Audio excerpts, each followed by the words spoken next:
All right, so should the U.S. overhaul its policy on Syria based on what you just saw? A new bill has been introduced in Congress that would make it illegal for the U.S. to arm or assist the extremist groups in any way. The bill's author is Democratic Congresswoman Tulsi Gabbard. She claims U.S.-backed rebel groups in Syria are assisting terror groups like al-Qaeda, and they're using our money to do it. Congresswoman Gabbard joins us now. Congresswoman, always a pleasure to have you on the show. Thanks, Chris. Aloha. Have not had the chance to speak to you since you met with President-elect's transition team. Of course, these decisions will be in his hands once he assumes office in just a few weeks. What is your feeling about the direction our policy will take?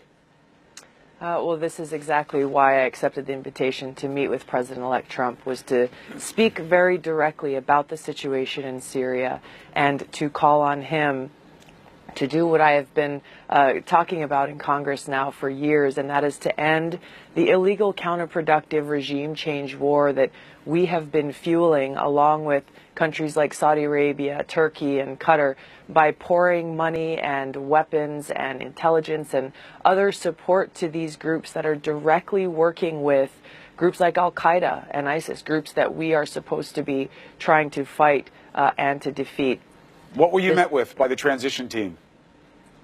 It was a very substantive and it was a good conversation, talking directly about these issues.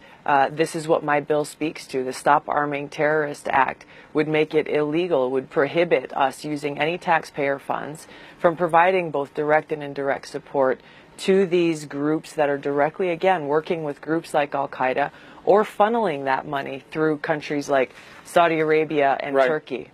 Did you get any sense of whether or not the President-elect supports your bill?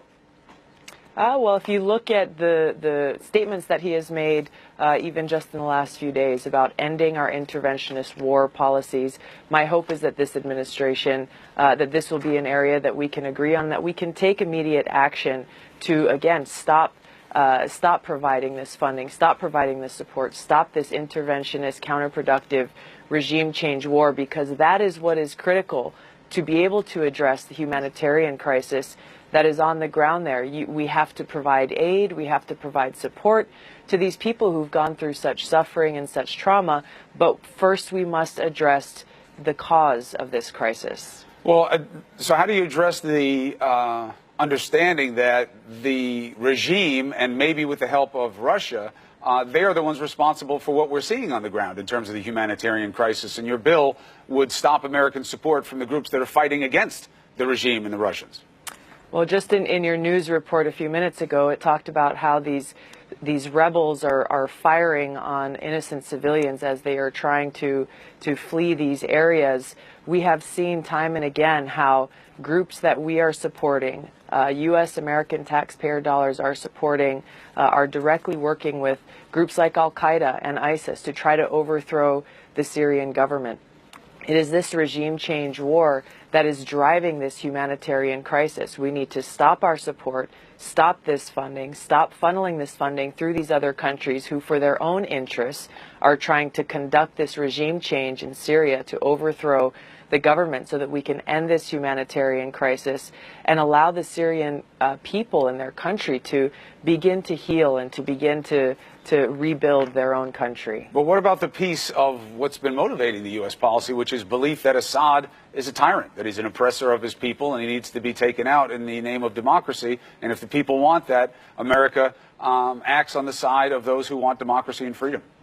Well, this is the problem, Chris, with U.S. policy of thinking that we should be the world's police and going out and taking out secular dictators, as we did in Iraq and as we did in Libya and as we are doing now in Syria. In each of these actions, a few things have happened. One is the people on the ground there, their lives have gotten worse. Human suffering has increased. There has been more loss of life. We've seen more countries fail, and we've seen our enemy, terrorist groups like al-Qaeda and ISIS, grow stronger in the process. This is why our focus must be on directly ending this counterproductive regime change war that we have been fueling, and taking that money that we've been pouring directly into helping these terrorist groups in their effort to overthrow the government, and putting it towards helping people like the Kurds, groups like the Kurds, who have actually been our strongest ally and partner on the ground in defeating ISIS, the group that actually poses a threat to us. Congressman Tulsi Gabbard, thank you very much. This is an important conversation. It's a complex conversation. Let us know what the future of the bill is. We'll stay on the story. Thank you.